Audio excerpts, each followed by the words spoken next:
Donald Trump is a pig. In plain English, he is a pig. He basically must fantasize about every woman he sees. He rates every one of them, and basically they're just something to use and discard. If not discard, keep them basically at arm's length. He's always had eye candy wives, and this prick even talks about his daughter in a sexual way. So anyway, I'm going to play this clip from the Chris Hayes show.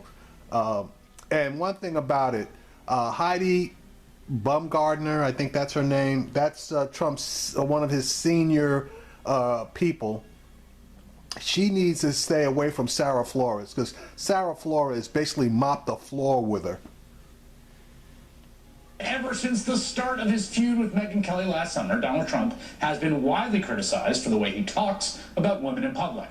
Now, thanks to a big front-page report published Saturday in the New York Times, Trump's private treatment of women is in the spotlight. The Times says it conducted more than 50 interviews with dozens of women who worked in Trump's orbit or knew him socially, 11 of whom were quoted by name. The result is a somewhat contradictory portrait of a man who, while hiring some women to senior roles in his business and routinely doling out career advice and encouragement, seemed to view women primarily in their capacity to be sexual objects. According to Carly Forina, Miss California 2009, in her book, Trump once asked contestants in his Miss USA pageant to evaluate each other, telling one of them, quote, "I don't care if she's sweet, is she hot?" A one-time Trump executive named Barbara Rez told the Times that Trump once remarked, "You like your candy." It was him reminding me that I was overweight. Trump's fixation with women's physical appearance even extended to his own daughter, according to Brooke Antoinette Mehelelani Lee, recounting an incident in 1997 when she was Miss Universe. Lee says Ivanka Trump was on stage co-hosting the Miss Teen USA pageant when Trump turned to her to ask, "Don't you think my daughter's hot?" She's hot, right? Ivanka, who, let's just note, is his daughter, was 16 at the time. In another incident, a woman named Jill Harth was working with her then-boyfriend on a beauty pageant in Atlantic City with Trump when, she says, the real estate mogul made unwanted physical advances. In a 1996 deposition, Harth described Trump asking her boyfriend, "Are you sleeping with her?" and being dismissive of the relationship. On another occasion, when the three went out to dinner, Harth recounted in her deposition, quote, "Basically, he name-dropped her at the dinner when he wasn't groping me under the table. Let me just say, this was a very traumatic thing working for him." Trump has been tweeting up a storm about his displeasure with the Times story, including this one from yesterday. "The failing New York Times wrote yet another hit piece on me. All are impressed with how nicely I've treated women. They found nothing a joke." And in just the last hour or so, quote, "No wonder the New York Times is failing. Who can believe what they write after the false, malicious, and libelous story they did on me?" Today, one of the women named in the story is disputing the paper's account of her interactions with Trump. According to the report, Roanne Brewer-Lane met Trump at a pool party in Mar-a-Lago in 1990 when she was a 26-year-old model. I'm quoting here. "He suddenly took me by the hand. He started to show me around the mansion," the Times quotes her as saying. "He asked me if I had a swimsuit with me. I said no, I hadn't intended to swim. He took me in a room, opened drawers, and asked me to put on a swimsuit. Then, according to the Times, he took her outside to show her off to the crowd. He brought me out to the pool and said, 'That is a stunning Trump girl, isn't it?'" The two would go on to date for several months. In an interview with Fox News this morning, Brewer-Lane didn't dispute the paper's version of events, just the conclusion they drew from those events.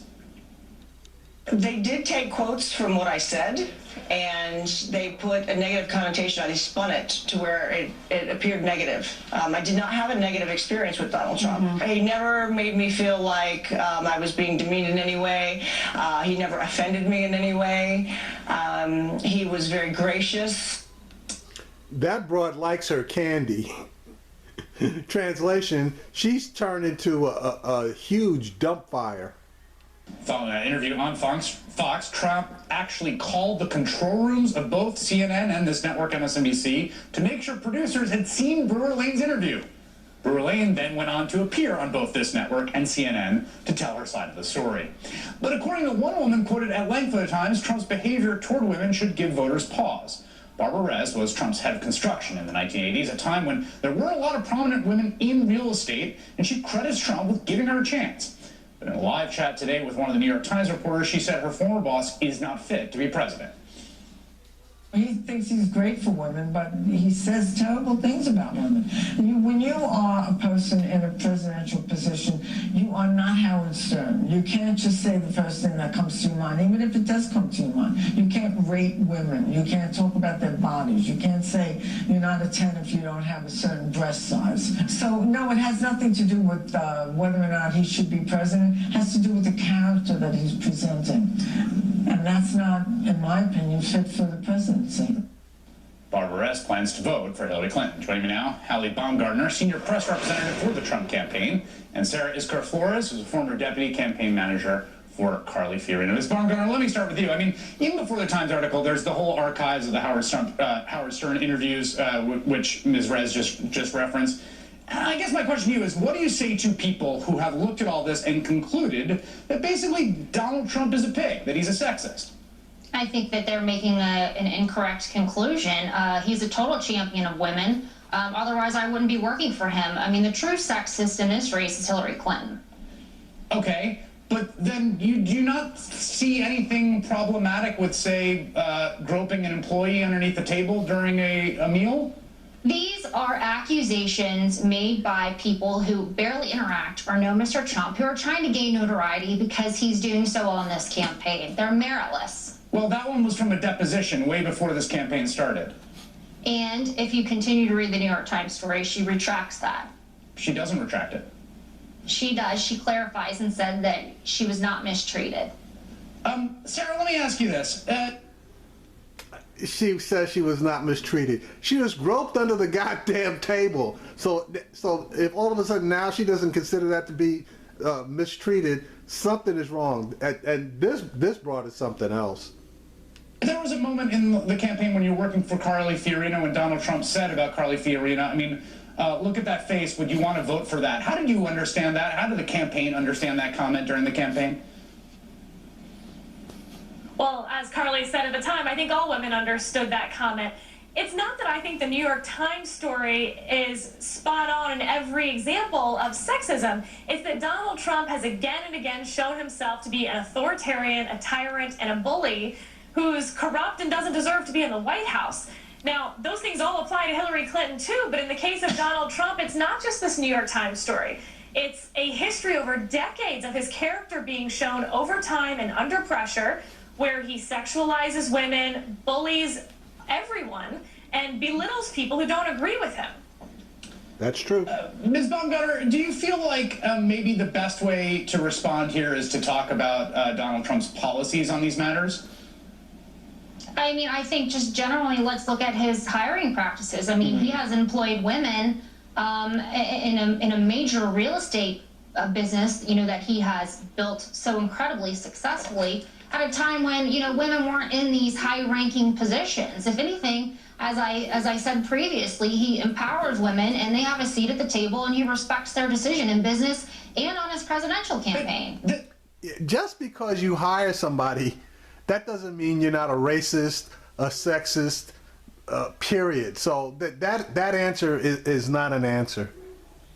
I think the thrust here, right now, I'll read you from this 1997 New Yorker story, which is about a woman that he hired at Mar-a-Lago, a doctor. I asked Trump where she had done her training. I'm not sure, he said. Baywatch Medical School. Does that sound right? I tell you the truth. Once I saw Dr. Ginger's photograph, I didn't really need to look at her resume or anyone else. Are you asking, did we hire her because she trained at Mount Sinai for 15 years? The answer is no. And I'll tell you why. Because by the time she spent 15 years at Mount Sinai, we don't want to look at her. Ooh. I mean, yes, he hired her, but the thrust here is that every way that he evaluates women tends to be primarily based on their looks. I mean, the guy ran a beauty pageant. I think the thrust here is that we're not talking about the election in totality. Number one, Mr. Trump has garnered historic support, and that includes women, stay-at-home moms, working, single women, you name it, from all walks of life. And they are excited to vote for him and to elect him as the president. Secondly, let's talk about Hillary Clinton and let's talk about how her husband has treated women. So why don't we start pointing that out? But her husband isn't running for president. Bingo. Well, but they are married and it does reflect on her, and she has been part of every situation in putting out fires. But her husband is not running for president. That's the focus. For threatening the women that he has extramarital affairs with. Sarah, do you think that there is lasting damage on the table here in terms of how women in America perceive the Republican Party through the personage of Donald Trump? Well, I hope that women and all voters can distinguish between Donald Trump and conservatives, because he's certainly not a conservative. I mean, I'll tell you what. But he's got, what wait a second, he's got the nomination. He's got the nomination of the Republican Party. Policy. Be that as it may, she couldn't talk about policy because he doesn't have any. Anytime he states a policy, within hours he's retracting it, reversing it, or days later having to say that actually that was just a suggestion. Ooh. There are no policies in the Trump campaign aside from his Twitter account. Game, set, and What do you think match. about that, Ms. Baumgardner? I think that, I'm sorry that your candidate is not still currently in the race. Oh, she pulled the my guy beat your guy card.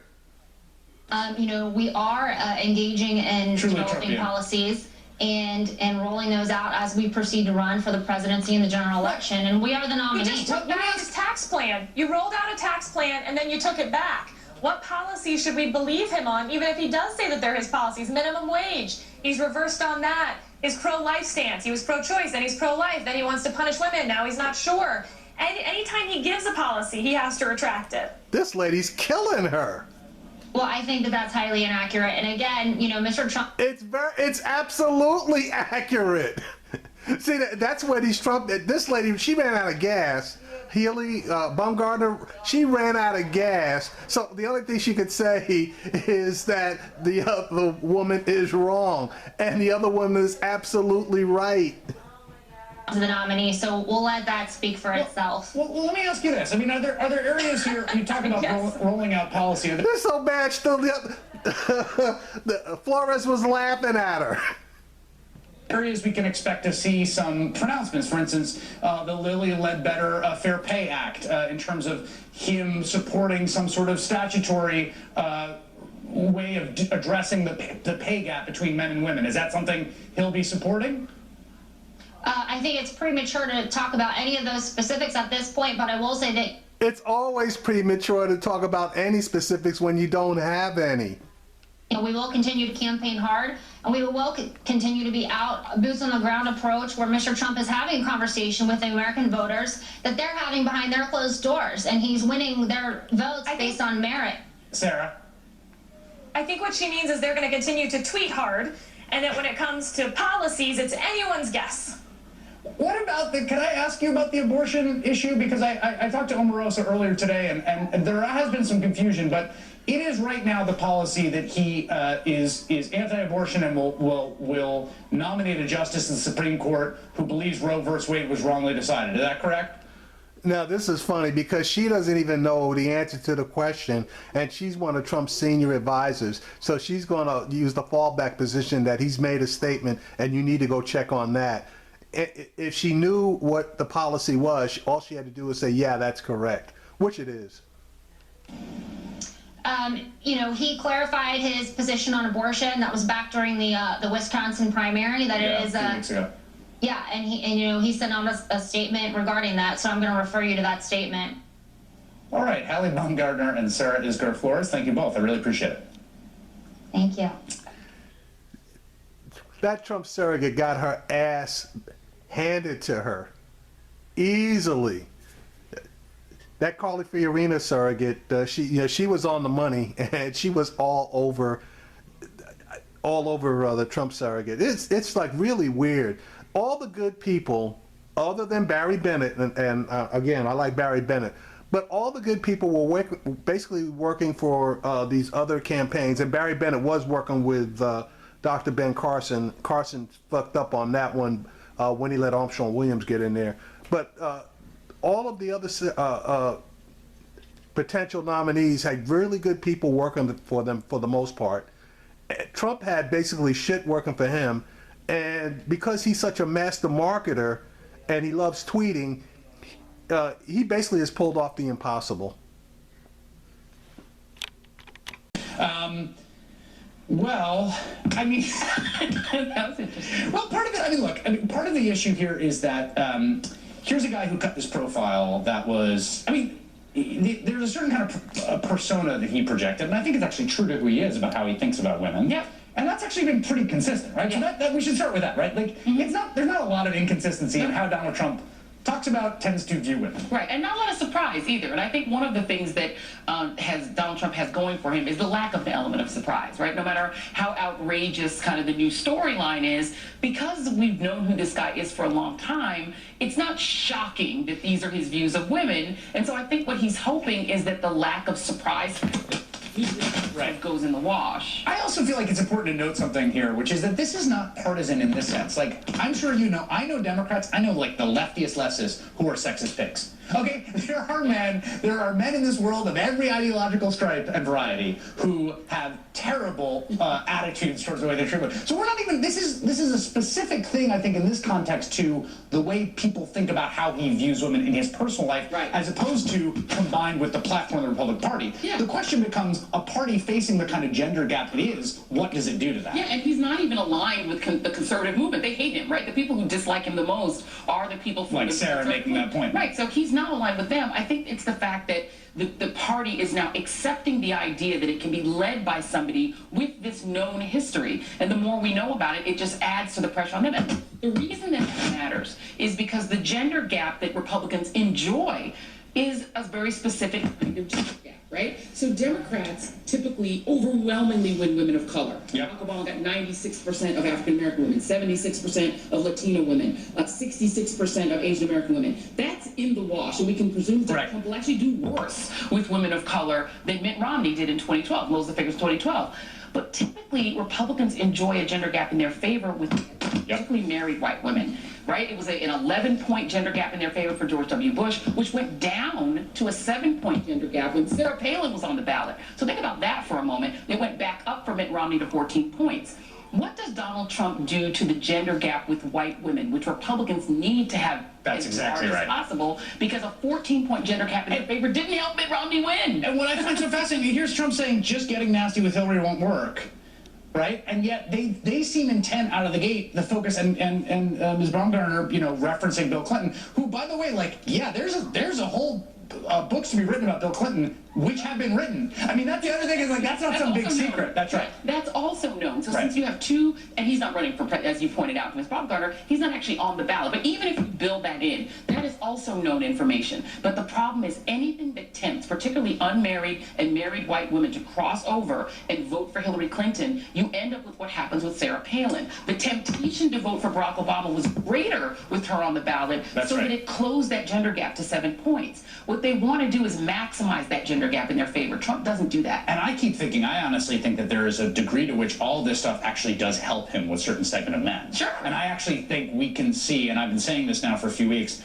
a huge gender divide open up. I mean, we already see his net favorables among men. Yeah. He has much higher net favorables among Republican men than Republican women. We can see those, this sort of art, we can see those continue to go in both directions. They'll go in both directions, but the problem is that white voters overall are only going to be 69% of the electorate. And a 11-point, I again say an 11-point gender gap with white women in Mitt Romney's favor still netted him a 5 million vote deficit with Barack Obama. They do not want to do anything that tempts more white women, particularly white unmarried women, to cross the aisle and vote for Democrats. It's a key map to keep your eyes on. Joy Reid, thanks for joining me. Appreciate it. Thank you. Yeah, I thought that was an excellent commentary. But Trump's going to have a hard way to go. He really is. And there are a lot of states that are now in play that were formerly totally red, and now they're basically going pretty purple.